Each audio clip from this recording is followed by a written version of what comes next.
Good morning friends. आज आपण इयत्ता 10वीचा सायन्स अँड टेक्नॉलॉजी या विषयाचा अभ्यासक्रम स्टार्ट करत आहोत. काल आपण इंट्रोडक्शन बघितलं. सायन्स अँड टेक्नॉलॉजी या विषयाचे दोन पार्ट आहेत, part first and part second. Part फर्स्टचे आपण एकूण 10 टॉपिक बद्दल एक जनरल थोडक्यात इंट्रोडक्शन सांगितलं, त्यांची रूपरेषा सांगितली. So today we are going to start very first topic, that is the gravitation. Very important topic. काल पण आपण सांगितलं होतं, हा अत्यंत महत्वाचा टॉपिक आहे. भविष्यातील तुमच्या नीट JEE एक्झामिनेशनसाठी 11वी 12वीचा पाया म्हणजे खऱ्या अर्थानं हा 10वीचा सिलेबस आहे. So let start. What exactly is the gravitation? So very first topic is the gravitation. Friends, हा शब्द तुम्ही गेल्या वर्षी ऐकलेला आहे, सगळ्यांनीच ऐकलेला आहे. ग्रॅव्हिटेशन हा शब्द कशाच्या संदर्भात आहे किंवा ग्रॅव्हिटेशन कुठं आला होता? तर बघा, आठवा. काय आठवतं का? मी काल पण तुम्हाला सांगितलं होतं, जर एखादी वस्तू वर टाकली, what exactly happens when we thrown anything upward. जर वर आपण वस्तू टाकली तर निश्चितच ती खाली येते. खाली येते म्हणजे त्याला खाली ओढणारा कोण असतो? तर येस, ऑब्व्हियसली आपण गेल्या वर्षी थोडंसं इंट्रोडक्शन याच्यामध्ये नवीन सांगितलं होतं.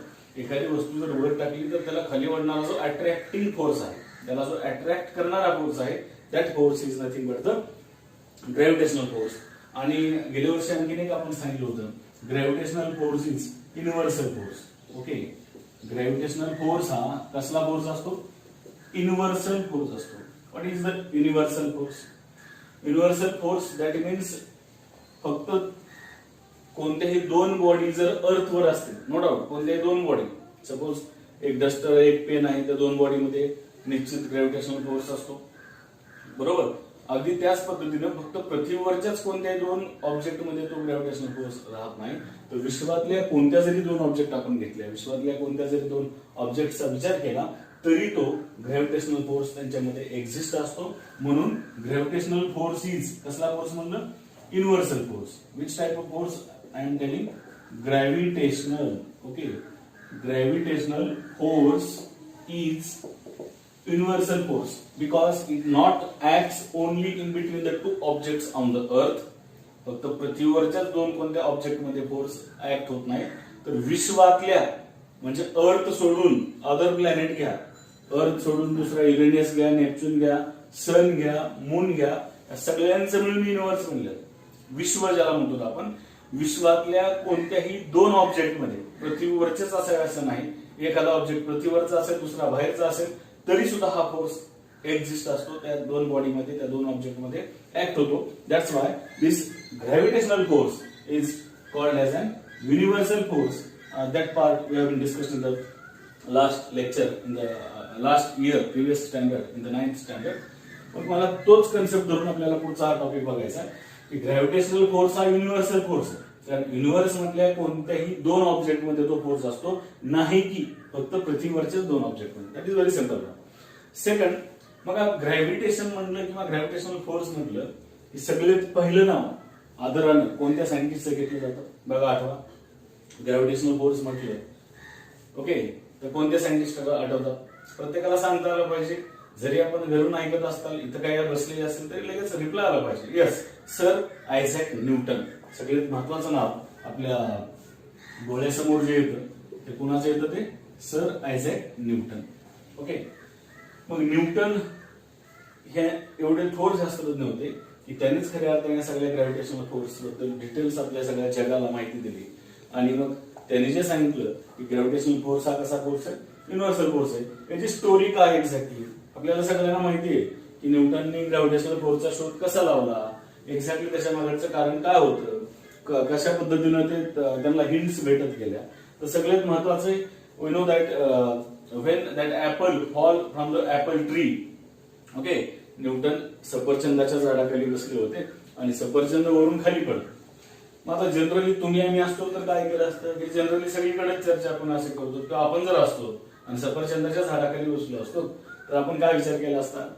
सफरचंद खाली पडले तर आपण उठून पटकन घेतलं असतं, खाल्लं असतं, किंवा फार तर फार आणखी विचार केला असता की एकच कसं पडले, दोन का पडले नाही. हे जनरल टेंडेन्सी आहे संपूर्ण लोकांची. तुम्ही पण ते विचार केला असता, आपण सगळ्यांनी केला असता. बट न्यूटननं तसा विचार त्यांनी केला नाही. त्यांनी असा विचार केला की सफरचंद खालीच का पडलं? Okay, why apple fall downwards, why that not goes upward? वर का जात नाही ते, पडताना खालीच का येतं. आणि मग त्याच्यामध्ये त्यांनी असं डोक्यामध्ये त्यांच्या विचारांचा असा प्रश्न काहूर वाजलं की एक्झॅक्टली खालीच सफरचंद कशामुळे आलं. आणि मग त्यांनी कन्क्लुजन काढलं की ऍपलला खाली ओढणारा एक प्रकारचा फोर्स आहे. ओके, आणि तो फोर्स त्या ऍपल वरती कोण लावत असेल, त्या ऍपलला ओढणारा, खाली ओढणारा कोणता फोर्स असेल तर तो फोर्स आहे तो अर्थनं लावलेला फोर्स आहे. And that force is nothing but the gravitational force. म्हणजे व्हॉट एक्झॅक्टली हॅपन, अर्थ अट्रॅक्ट्स ऍपल टुवर्ड्स इटसेल्फ. लक्षात दिले, अर्थनं कुणाला स्वतःकडे ओढून घेतलं, अर्थनं ऍपलला, सफरचंदला स्वतःकडे ओढून घेतलं. And that attracting force is always directed. सगळ्यात महत्वाचं आहे, तो सफरचंद खाली आला but that attracting force is always directed towards centre of the अर्थ. तो कुठं ऍक्ट होत असतो, अर्थच्या सेंटरकडेच ऍक्ट होत असतो. हे कन्क्लुजन सर आयझॅक न्यूटन यांनी त्या ठिकाणी मांडलं. म्हणजे गृहीत धरा की ही आहे आपली अर्थ. Okay, this is the earth. आणि या अर्थ मध्ये हे पृथ्वीवरच झाड आहे, आपण गृहीत धरू असं आहे, ऍपलचं झाड आहे या फॉर्म मध्ये. आणि ह्या ऍपलच्या झाडाला असे डिफरंट टाइप्स ऑफ या ठिकाणी ऍपल्स लागलेले आहेत. मग असा हा ऍपल्स या ठिकाणी, हा ऍपल्स जर खाली पडला तर तो एक्झॅक्टली व्हर्टिकलीच डाऊनवर्ड पडला. आणि कुठं पडला तो, तर पृथ्वीचा हा जो आहे तो सेंटर आहे. न्यूटननं काय सांगितलं की हे झाड पृथ्वीवर आहे. ओके, न्यूटन इथं बसलेला असेल, आपण इमॅजिन करू शकतो. हे आंब्याचं झाड आपल्याकडे सफरचंद जरी नसले तरी we think about the trees of mango trees. Okay, तर ते जे सफरचंद आहे ते व्हर्टिकलीच डाऊनवर्ड, हा एक खूप शब्द महत्वाचा आहे. म्हणजे हे ऍपल पडला पण एकदम सरळ रेषेमध्ये पडला आणि तो खाली पडला. दॅट मीन्स व्हर्टिकली डाऊनवर्ड पोझिशनला तो ऍपल आला. मग न्यूटन साठी प्रश्न हा होता की खाली तर पडला ऍपल नो डाऊट, पण व्हर्टिकलीच का पडला. Y vertically downward, why not horizontally. Vertical म्हणजे सरळ उभाच खाली का पडला, आणि हॉरिझॉन्टल म्हणजे काय, असा ऍपल पडताना असा तिरकस का आला नाही, किंवा इकडे काय गेला नाही, किंवा थोडा असा वर का गेला नाही, एक्झॅक्टली व्हर्टिकलच का पडला.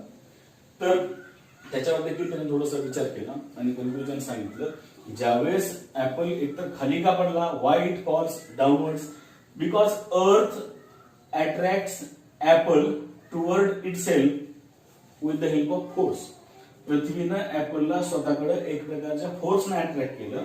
आणि that force, that downward force always directed. त्याची दिशा कुठे होती त्या फोर्सची ऍपल खाली पडताना, that downward force, that attracting force of the earth on the apple always directed towards centre of the earth. इकडे पृथ्वीच्या गेला ना, इकडे नाही, कोणती पण वस्तू खाली पडताना, कोणतीही वस्तू खाली पडताना अर्थच्या सेंटरकडेच अट्रॅक्ट होत असते, नव्हे तर अर्थ प्रत्येक वस्तूवरती अशा पद्धतीने फोर्स लावते जेणेकरून that object should be attracted towards the centre of the अर्थ and not towards the other part of the remaining part of the earth. Okay, हे महत्वाचं कन्क्लुजन सगळ्या जगाला सगळ्यात पहिल्यांदा जर कोणी सांगितलं असेल तर that scientist was the great scientist was sir Isaac Newton.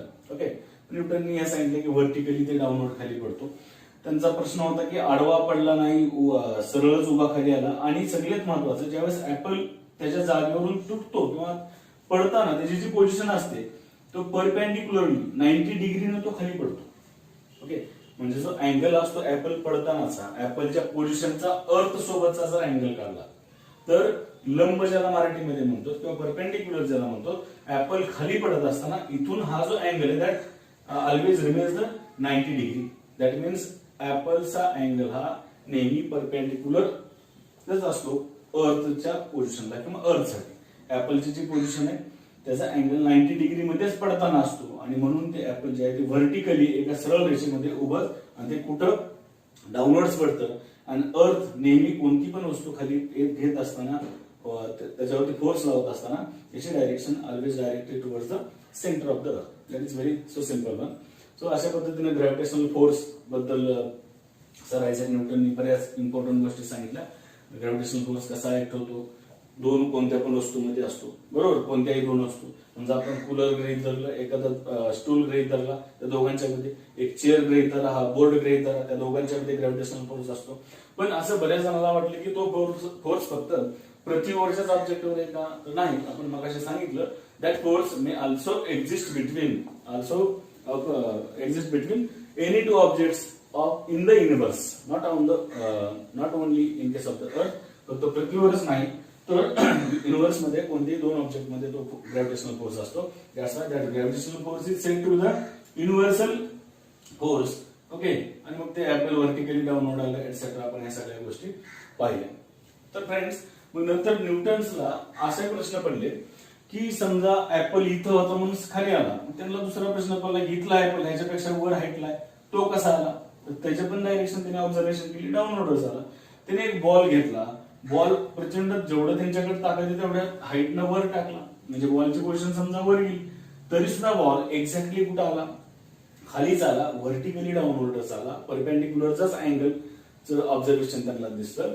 म्हणजे आणि त्यांनी असा विचार केला की फक्त ऍपलचे एवढ्या हाईटवरूनच त्याच्यावरती अर्थ फोर्स लावते असं नाही, तर ह्याच्यापेक्षा जास्त जरी हाईट असली, इव्हन अर्थ पासून ग्रेटर हाईट म्हणजे वर असणार समजा चंद्र असेल, मून असेल, तर चंद्र जो आहे त्याच्यावरती सुद्धा, मूनवरती सुद्धा अर्थ म्हणजे आता हे ट्री असेल आणि आपण इमॅजिन जर केलं तर चंद्र या ठिकाणी असतो. ओके.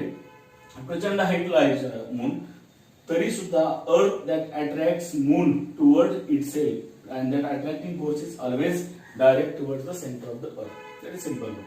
म्हणजे महत्वाचं कन्क्लुजन होतं की पृथ्वीवरच्याच एखाद्या वस्तूच्या पोझिशन जर असेल, हाईट असेल, तेवढ्याच हाईटला ते अर्थ खाली ओढत नाही.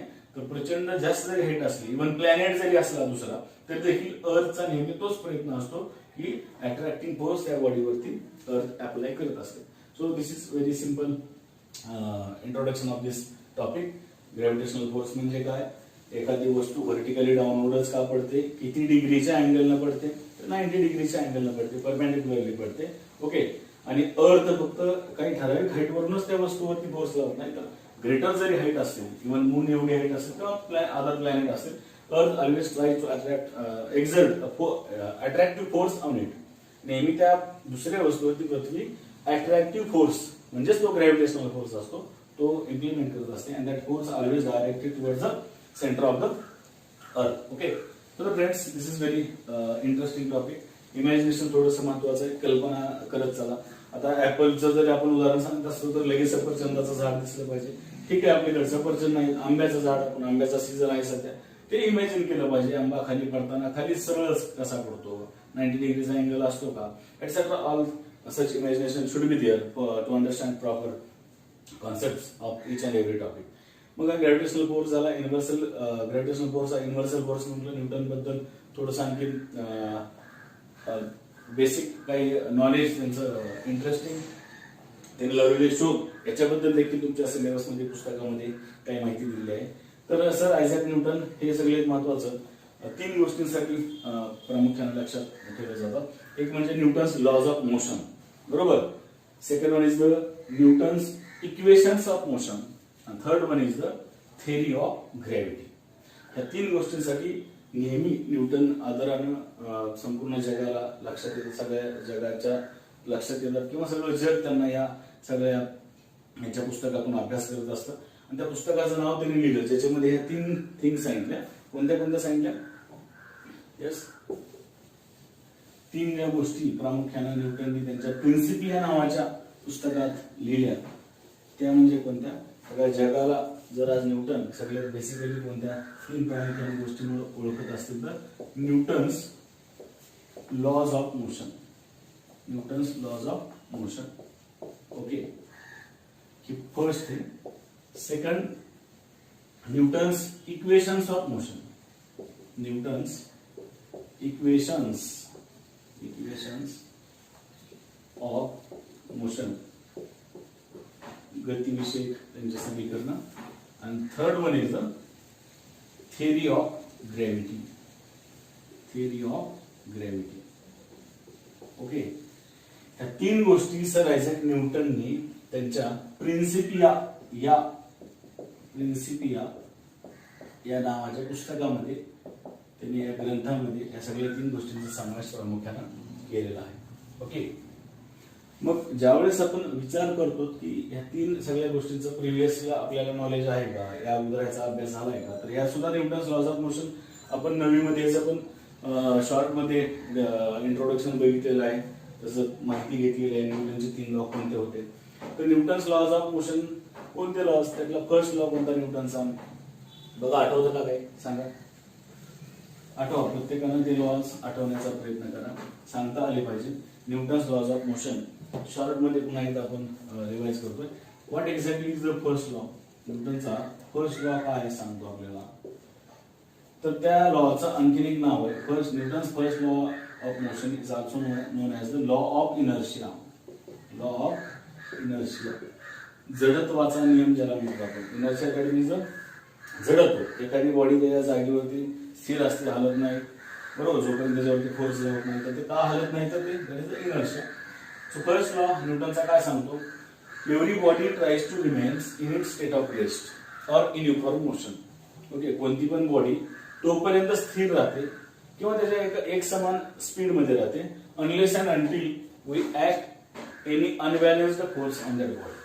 जोपर्यंत तुम्ही त्या बॉडीवरती बाहेरून एक्सटर्नल फोर्स लावत नाही तोपर्यंत ती बॉडी जशी आहे तशी स्थिर तरी राहते किंवा त्याच्या युनिफॉर्म मोशन मध्ये तरी राहते. हा न्यूटनचा फर्स्ट लॉ. सिंपल हे इमॅजिनेशन लक्षात आलं पाहिजे.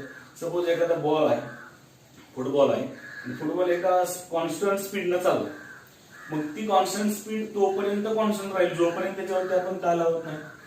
बाहेरून जर त्याच्यावरती एक्सटर्नल फोर्स लावला तरच त्याची स्पीड चेंज होणार. म्हणजेच काय, त्याला आपण जर किक मारली तर बॉलची पोझिशन त्या ठिकाणी काय होणार, बॉलची मोशन चेंज होणार, त्याची डायरेक्शन चेंज होणार. म्हणजे ती वस्तू युनिफॉर्म मोशन मध्ये होती, बरोबर, कुठपर्यंत एक समान गतीमध्ये होती जोपर्यंत त्याच्यावरती बाहेरून फोर्स लावला नाही. किंवा एखादं गृहीत धरा चेअर आहे आणि चेअर एका जागेवर आहे, मग कुठपर्यंत एका जागेवर आहे, ती चेअर जागेवरची का हलत नाही, किंवा मला ती चेअर एका ठिकाणाहून दुसरीकडे न्यायची. So what should be there, काय करावं लागेल आपल्याला, जोपर्यंत तुम्ही त्याच्यावरती एक्सटर्नल फोर्स अप्लाय करत नाही तोपर्यंत ती वस्तू रेस्ट पोझिशन त्याची सोडणार नाही. दॅट मीन्स यालाच आपण न्यूटनचा फर्स्ट लॉ म्हणतो. मला सांगा, हे तुम्हाला सगळ्यांना माहिती आहे, आपले शेतकरी बांधव असतील त्यांना जरी आपण विचारलं एखादा दगड आहे आणि तो एका जागेवरच का आहे, तो का हलत नाही, तर ते सुद्धा सांगतील किंवा हे जागेवरच असतो, जोपर्यंत त्याला तुम्ही ताकद लावणार नाही तोपर्यंत हलणार नाही. न्यूटननी हेच जगाला सांगितलं, ह्यालाच फर्स्ट लॉ म्हटलं. एखादी वस्तू तोपर्यंत स्थिर राहते, एखादी वस्तू एखाद्या पोझिशनला तोपर्यंत रेस्ट पोझिशनला राहते जोपर्यंत तुम्ही त्याच्यावरती एक्सटर्नल अनबॅलन्स्ड फोर्स लावत नाही. This is the Newton's first law. It is also called as law of inertia. नंतर न्यूटनचा जो सेकंड लॉ होता, तो सेकंड लॉ आठवतो का काय होता, बरोबर, नववी मध्ये आपण बघितलं होतं. Newton second law of motion, त्याला तो कशाच्या रिलेटेड होता, न्यूटन सेकंड लॉ हा मोमेंटमच्या रिलेटेड होता. एकदा पुन्हा एकदा नववीची पुस्तकं वाचा, या सगळ्या गोष्टी तुम्हाला बघायला भेटतील. मोमेंटम म्हणजे कुणाकुणाचा गुणाकार असतो, that second law related with the momentum. Okay, आणि मोमेंटम म्हणजे कोणत्या दोघांचा मल्टिप्लिकेशन असतो, गुणाकार असतो, मास इंटू व्हेलॉसिटी. एखाद्या बॉडीचं मास मल्टिप्लाइड बाय त्याची व्हेलॉसिटी जर असेल, that is called as momentum. So rate of change of momentum is always directly proportional to the external force. Momentum आणि फोर्स यांच्यामध्ये डायरेक्ट रिलेशन आहे असणारा जे स्टेटमेंट आहे, that is nothing but the second law. Okay, म्हणजे force change झाला की बॉडीचं मोमेंटम पण चेंज होतं. ह्याच्या संदर्भातला जे सांगितलेला लॉ आहे, that is the Newton's second law of motion. आणि त्या लॉनुसार फेमस फॉर्म्युला, फोर्स जर आपल्याला काढायचा असेल तर F is equal to M into A, या फॉर्म्युल्यानुसार आपण फोर्स काढतो. तर F is the force, okay, M is the mass of body, त्या बॉडीचं वस्तुमान, आणि A is nothing but the acceleration, linear acceleration of that body. ते न्यूटनच्या सेकंड लॉ पासून डिराइव्ह झालेलं आपण मिळवलेलं famous equation, that is F is equal to M into A, force is equal to mass into acceleration. न्यूटनचा first law झाला. न्यूटनचा second law आपण तुम्हाला revise करून देत आहे. न्यूटनचा third law, what exactly is the Newton third law? सर्वात सोपा law. न्यूटनचा थर्ड लॉ म्हणजे स्टेटमेंट काय आठवतं का बघा? गेल्या वर्षी मी एक्झाम्पल तुम्हाला सांगितलं होतं, एखाद्या भिंतीकडे तुम्ही तोंड करून उभे राहा, फास्ट बॉल त्याच्यावरती मारा आणि तुम्ही बाजूला सरकूच ना, जसं आहे त्या पोझिशनला कॉन्स्टंट उभे राहा. What happens? जेवढा बॉल फास्ट मारला तेवढा तुमच्या तोंडावर तो, तुम्ही जर जागा सोडली नाही तर तेवढ्या स्पीडनं तो रिबाउंड होणार, वापस येणार. जेवढी तुम्ही ऍक्शन करणार तेवढीच ती बॉडी तुमच्यावरती रिॲक्शन करणार आहे. म्हणजे ऍक्शन रिॲक्शनच्या संदर्भात न्यूटनचा थर्ड लॉ आहे. For every action, very simple statement, for every action there is equal and opposite reaction. प्रत्येक ऍक्शनला तेवढीच पण विरुद्ध दिशेनं रिॲक्शन होत असते. बॉल जेवढ्या ताकदीनं तुम्ही भिंतीवर फास्ट माराल तेवढीच फास्ट रिॲक्शन भिंत त्या बॉलवरती वापस करणार. That is the Newton's third law of motion. Okay, there is for every action equal and opposite reaction. कोणतीही क्रिया करा त्याला तेवढीच विरुद्ध प्रतिक्रिया भेटते.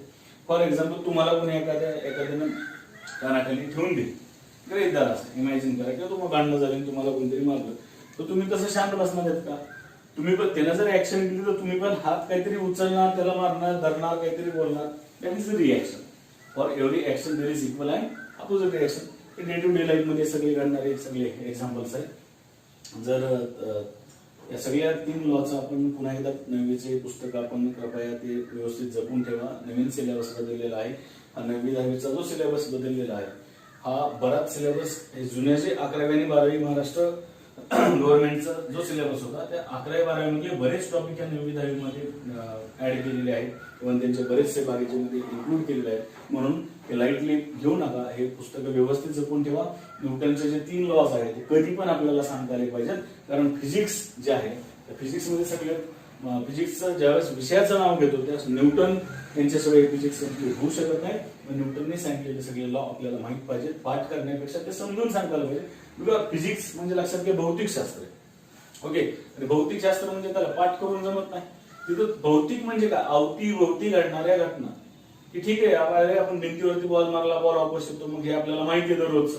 मग हे ह्यालाच न्यूटनचा थर्ड लॉ म्हणतो. एखादा चेअर आहे किंवा दगड आहे, त्याला जोपर्यंत आपण फोर्स लावत नाही तोपर्यंत हलत नाही. म्हणजेच हा न्यूटनचा फर्स्ट लॉ आहे, लॉ ऑफ इनर्शिया आहे.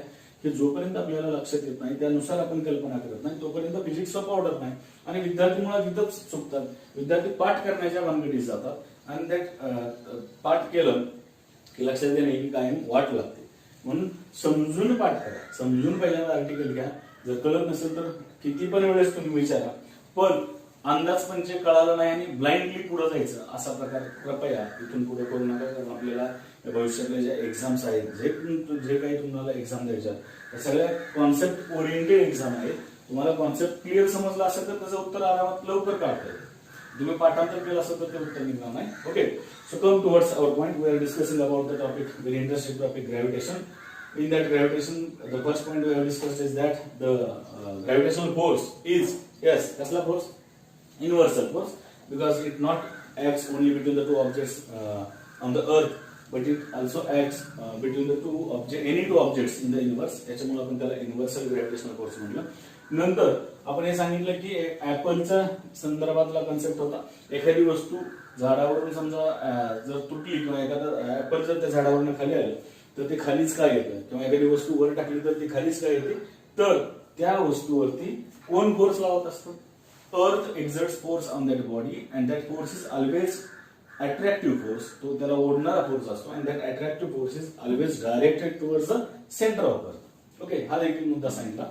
कोणती वस्तू वरून खाली पडताना त्याच्या पोझिशनचा जो अँगल अर्थ सोबत असतो किती तो असतो सांगा?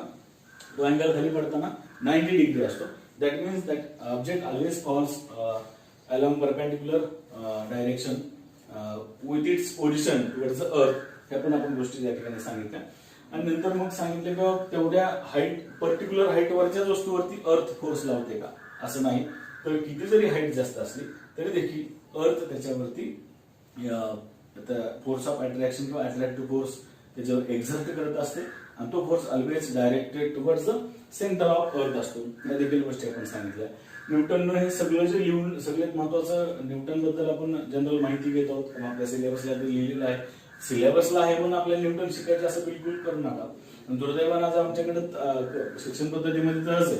अभ्यासक्रमात आहे की नाही मग त्याला वाचा, कारण परीक्षेत येईल 1-2 मार्क पडतील. पण मला वाटतं मार्क्सच्या पलीकडे जाऊन आपण अभ्यास करायला शिकलं पाहिजे. फक्त मार्क्स हेच आपला क्रायटेरिया नसला पाहिजे. तर ह्या सायंटिस्टनी कशा पद्धतीने सगळ्या जगाला ही देण दिली, त्याच्यानुसार आज कितीतरी मोठ्या मेकॅनिकल इंडस्ट्री असतील, ब्रिजेस असतील, जे काही डेव्हलपमेंट सायन्स अँड टेक्नॉलॉजीमध्ये झाले त्याच्यामध्ये ह्या सायंटिस्टनी सांगितलेले शोध किती महत्वाचे होते. ह्या इंटरेस्टनं आपण यांना समजून घेतलं पाहिजे. यांनी काय सांगितले, कशा पद्धतीने सगळे लॉज थेरीज मांडल्यात आणि म्हणून आपण यांचा अभ्यास सिरियसली घेतला पाहिजे. नाही की 1-2 मार्काचा प्रश्न येईल म्हणून मग आपण त्याच गोष्टी थोडासा हिडन गोष्टी ज्या आहेत न्यूटनच्या सगळ्या जगासमोर आल्या पाहिजे. या हेतून आपल्या स्टेट बोर्डच्या सिलेबसमध्ये एक पॅराग्राफ दिलेला आहे की न्यूटननं प्रिन्सिपल नावाचा जे ग्रंथ लिहिला किंवा जे पुस्तक लिहिलं होतं त्याच्यामध्ये 3 गोष्टी प्रामुख्याने त्यांनी मांडल्या होत्या. सगळ्यात first thing that was the Newton's laws of motion, जे की आपण सांगितलं न्यूटनचे 3 लॉ होते. ओके, नेक्स्ट दुसरं जे आहे न्यूटन्स लॉज ऑफ मोशन, त्यानुसार आणखी सेकंड थिंग कोणती सांगितली होती, Newton's equation of motion, and third thing was the theory of gravity. Okay, so